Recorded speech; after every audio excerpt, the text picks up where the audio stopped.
Welcome to Might in Motion, where we help you navigate your personal and professional goals to manifest them into your deserved career and life path.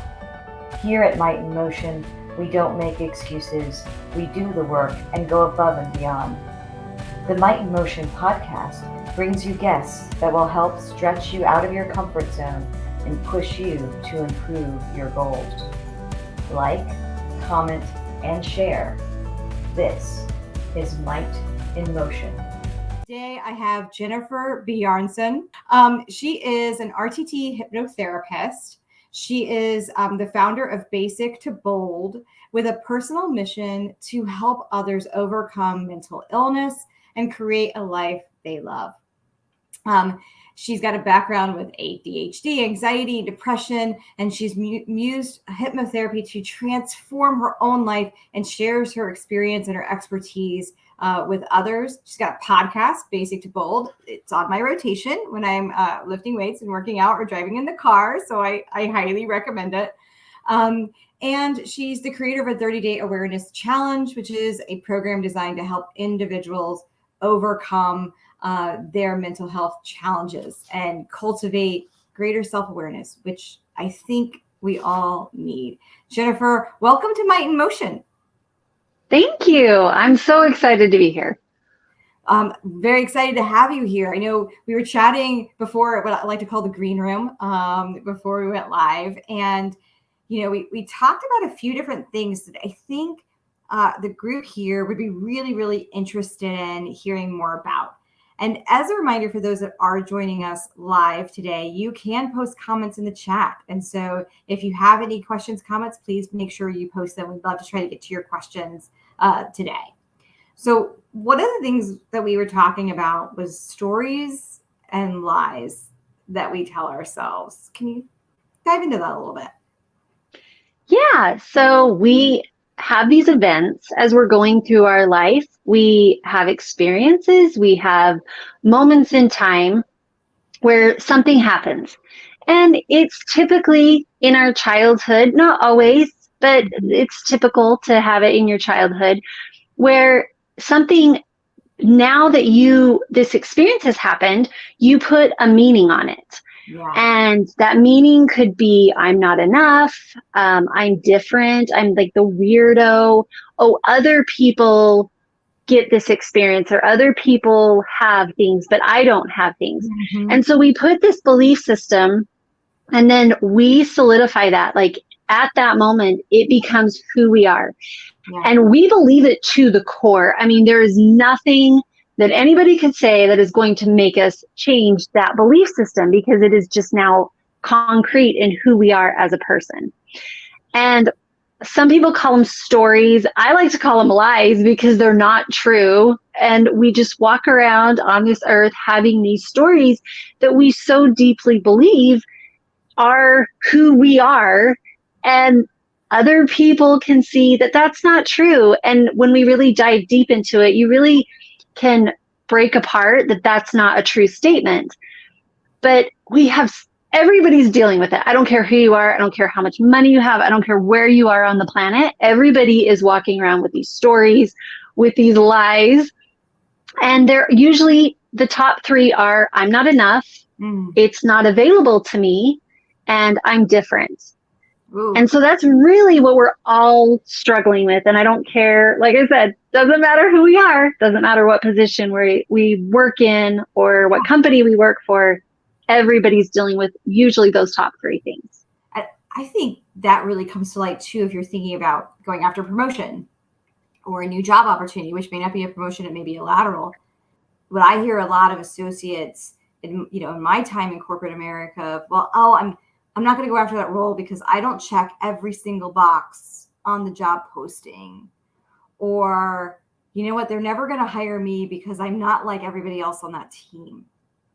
And people almost opt themselves out of the running, which is a big mistake, by the way. Big mistake. So it's like if you got like 80% of that list, you should go after it. If it's something you're interested in, you should go after it. How do you think, what might be a good way for people to identify that they're telling themselves those lies and try to overcome it like in a simple way?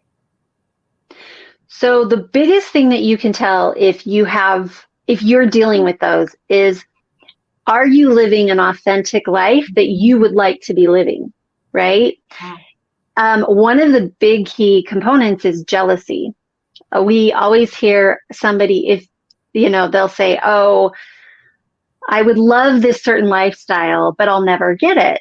And so there's that level of jealousy. Or if you're walking around with, you see somebody and it makes their lifestyle or the way they're living kind of makes you mad, right? Because you so want it that way. Like you would love that lifestyle. That's a really good sign that you want something, but you can't have it. You want it, or you think you can't have it is actually the key. You think that you can't have it when the reality is you actually can. And that's where the lie comes in. I'm kind of one of the, in my life, I've really turned back into like that toddler stage where I just ask why about everything. I'm like the biggest, well, why? Well, why? Like I say that to everything. So the second personally that I get a feeling that's discomfort, whether it's anger, whether it's jealousy or frustration, the very first thing is I say, why? Why am I feeling that? Because that is an indication that I'm either being triggered or I want something. And that's typically where those lies come into your life, because they're bringing that emotion. They're bringing that anger. They're bringing that frustration. Yeah. They're bringing those feelings of like, see, you really want that, but you're never going to get it. Mm-hmm. And so that's the biggest part. Like your emotions are the biggest trigger to tell you that there's a lie somewhere in your life. There's a lie if you're having uncomfortable emotions. Yeah. And then as far as there's different ways that you can combat it. And that is, first of all, starting with the why, because when you start dissecting what that is, and I really like to use this phrase, what is my part in it? Ooh, because in everything in our lives, you have a part. Mm-hmm. And I don't care if it's not going your way, you had a part in that. And when you can own that part, now you can fix it. Now you can change it. But just throwing up our hands and going, this isn't me. I have no part in it. Now you have no control. Now you're just tossing in the wind and in this life, and you can't do anything about it.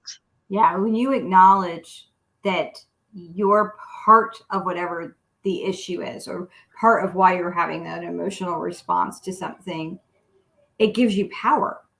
Now you're empowered to actually make a change to hopefully move yourself in a more positive direction.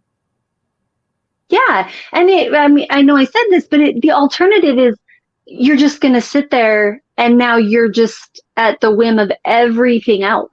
Yeah. And now it is helpless. Now it is hopeless. Now there is nothing you can do. And to me, that's just such a depressing place to be.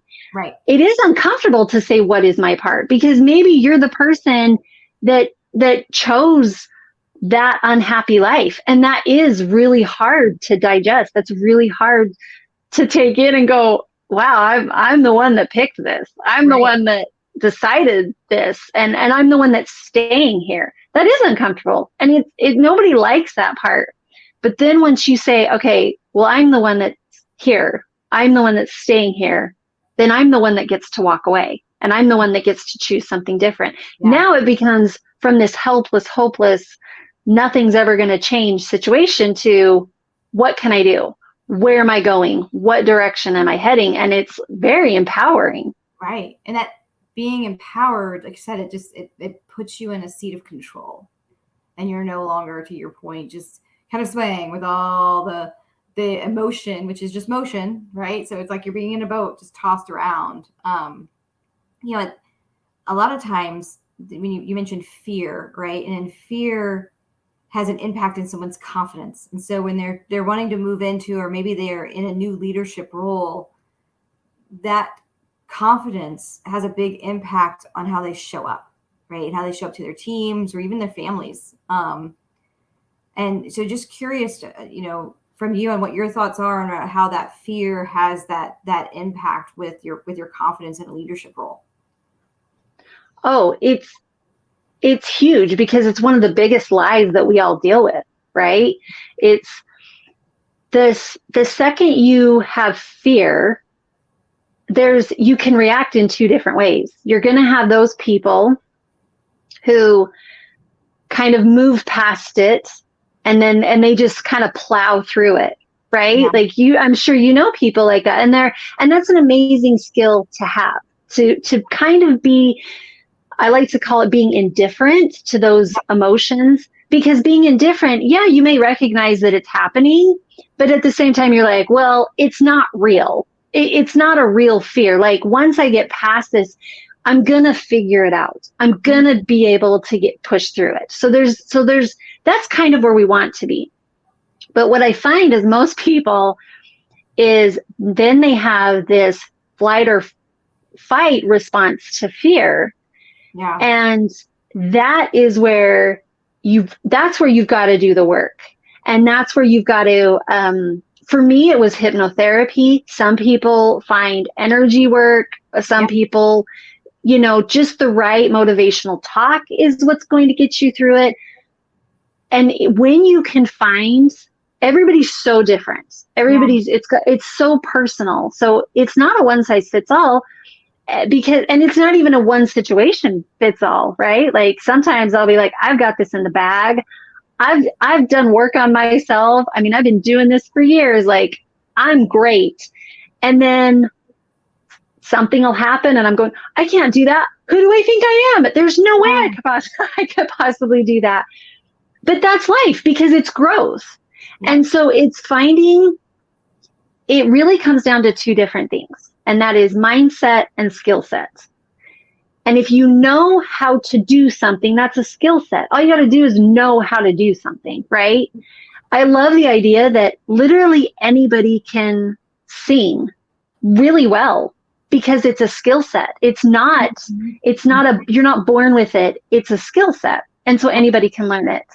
So what we always find out is now if majority of things are a skill set, now you're fighting your mindset.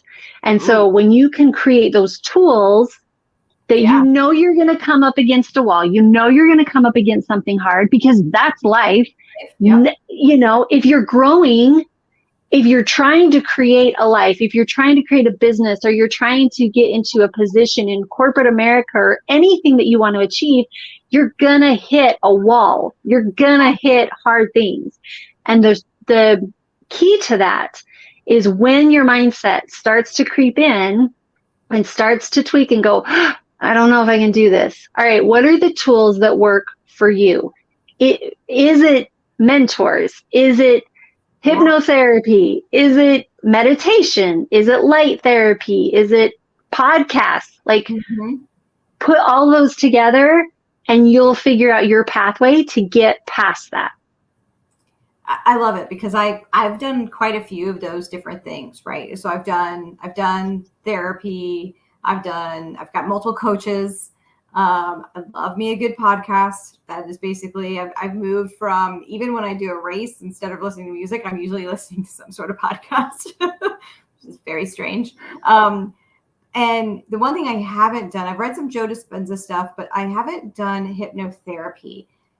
And I'm wondering, like, can you kind of maybe tell us a little bit about how that works, how you got into it, and how it's different than some of the other options that are out there? Yeah. I'll give you the short version because it was about 30 years in the making for myself. So basically, I got to a point in my life where I genuinely hated life and I didn't want to keep going. And so I hit this point where I thought, all right, well, what does that mean? Right? You don't want to keep going. What does that mean? And I made a decision that I was really going to figure out how to be happy. I was going to figure out how to want to keep living life. And what I actually found is, in business, we always hear success leaves clues or success has pathways, right? Like we always hear that. Well, so does happiness. Happiness leaves clues. And the people who are happy, I started looking at them and going, what is it about them that is making them happy? So for instance, I have 4 kids and my husband was in the military. So I was often alone a lot, and it was a lot. But I would also look at other women and go, okay, I have 4 kids, but she has like 8. And she's genuinely happy, and she's like making it work. Right? There's a process to getting to 8. I don't know. Yeah. And so I go, okay, she's not faking it. She really is happy. And her husband's deployed too. Yeah. And she's got more kids than me. So she's doing something that is working. And she's enjoying her children. It wasn't just that she was enduring it. She was genuinely loved it. Yeah. And I thought, okay, there's something wrong with the way I'm thinking. And so I just did that really in every aspect of my life. And I just thought, okay, again, followed those emotions. And I thought, I'm not happy in this area. Now I would find somebody, and not find somebody in a, I want to compare, like, oh, look, they're happy now. That makes me more depressed. Right. But look at it and go, if they're achieving it, then why am I not? What are they doing different that I'm not doing? Right. And it really started finding those pathways to being happy. And one of those things I found is I did a lot of different things. I tried all different kinds of stuff. I went to the, medication of the antidepressants to all the super weird of essential oils and energy, like all the things. Yeah. And when I found hypnotherapy, it was the quickest thing that I found that got me past the stories that I was telling myself. One of the biggest stories I was telling myself was that I was a huge people pleaser. I had to put people's needs in front of my own, like what's going to make you happy. And I was able to do a session to get past that, to really start becoming the person that I wanted to be. I was kind of invisible, had no confidence. I was definitely that person that just was kind of sit down, shut up. Nobody wants to hear from me. And now I'm like, you know what? If my story resonates with you, or if what I'm saying can help you, that's awesome. And that's great. And that brings me so much joy, because anybody else who's out there just really not loving life, you can get out of it. And I'm proof that you can get out of it, and you can live a really joyful life. It's so true. And like, if you knew me a year ago or a year and a half ago, I'm in a very different space now than where I was then. And to your point, there are so many different avenues for you to go to try to get where you want to go, right? Like, so if you really want to get there, if you want to get to a place where you're like, man, I really do find joy and fulfillment from, my family, or what I'm doing at work, because sometimes even at work, you can get so clouded with the politics and the drama and the this and the that. If you can shift your mindset so that you show up in a more positive space, it's like there's been more positivity, more positive actions than follow, right? So I'm going to agree with what you just said. And for everybody who's listening or watching, if you're in that same space that Jennifer just described that she was in, I was in a very similar space, right? There is a way out. But it starts with like taking those steps, right? Like you talked about, like you tried all these different things and then you tried this one and it's what worked for you, right? And I tried a million things as well, and having like some really strong coaches and having a therapist is what worked for me, right? So you just never know like what that final key is, but don't stop looking for the key, I think, is what's important. Absolutely. That is probably the biggest thing. I got asked a while ago, and they said, what do you love about yourself? And I was like, and the biggest thing when I really dug deep down. And I think this is a very similar attribute for people who have crawled their way out of it. Yeah. Is they didn't quit. Yeah. They didn't quit. And some people, it takes them a year. Mine, I don't know, maybe I am pretty stubborn, and it took me a couple of decades to really get out of it. But I didn't quit. And that's the thing. And I kept searching, and I kept, I would try, I tried a medication, and that didn't work for me.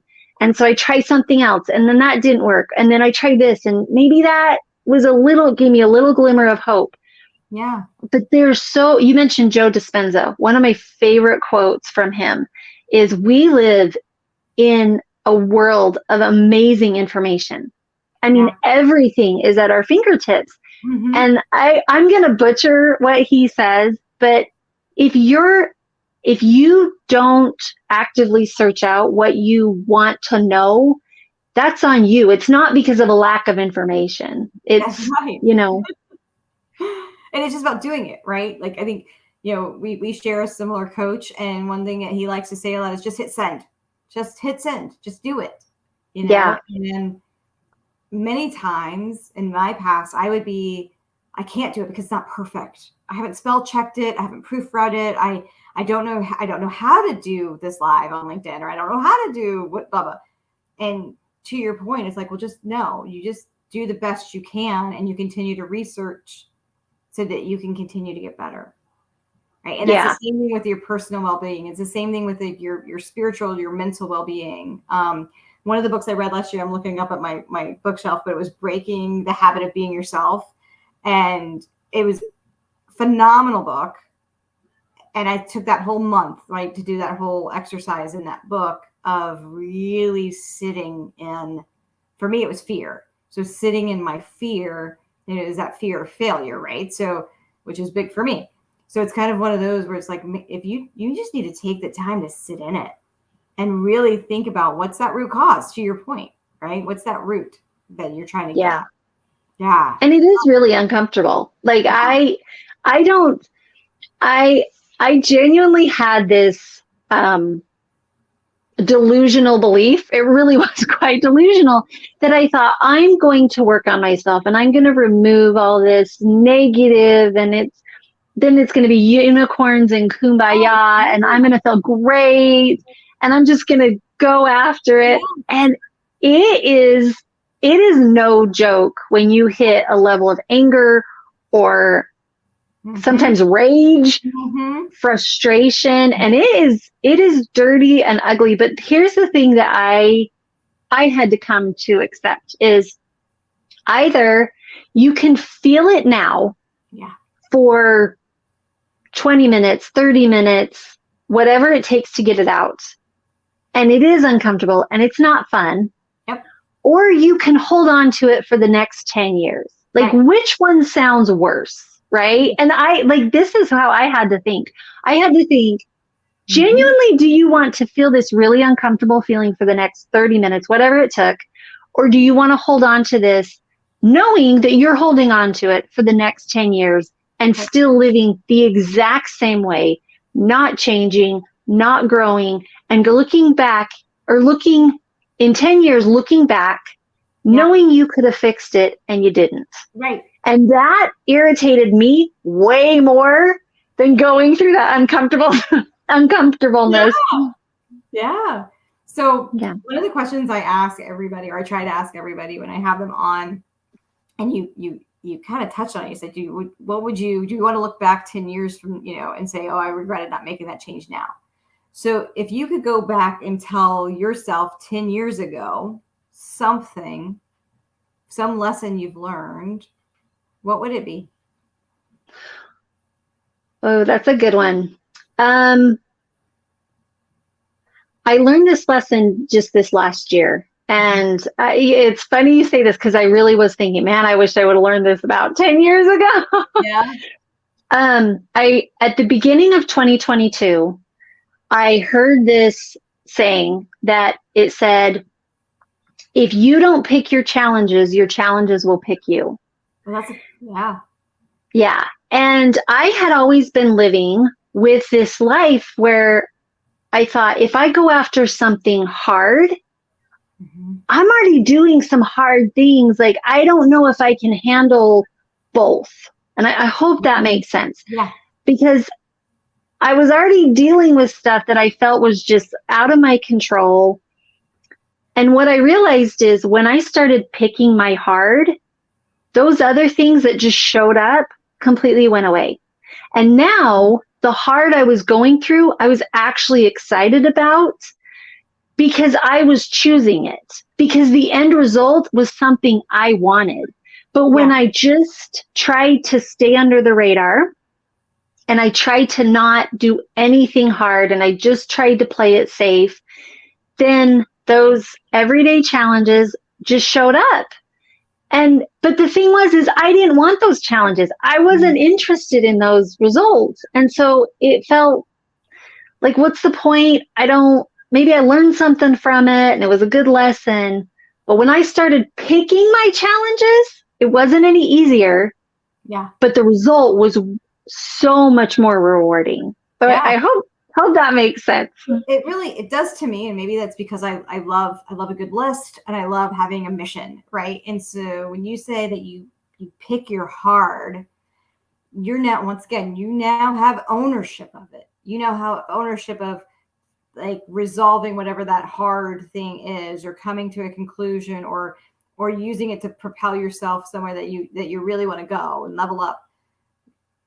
When you choose it, you have now, like you said, you've owned it now, and you can't just let it go. It can't be somebody else's problem. You can't just, oh, well, it's because of my boss, or it's because of my spouse, or it's because of my kids. No, you chose it. Now you have the ability to go be the victor over it.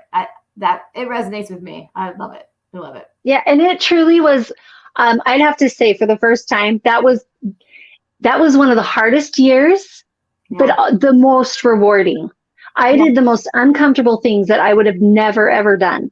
I know we met at a conference, and that conference was one of the hardest things I'd ever done because I'd never done anything by myself with just random strangers, having no safety net, knowing nobody, right? And I just kept doing that throughout the year. If somebody said, hey,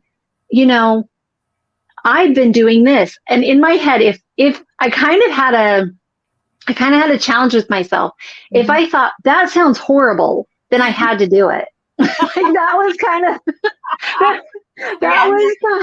I can't accept that challenge because I did have a friend ask me to do a half Ironman, and I'm like, oh, no. That sounds horrible, right?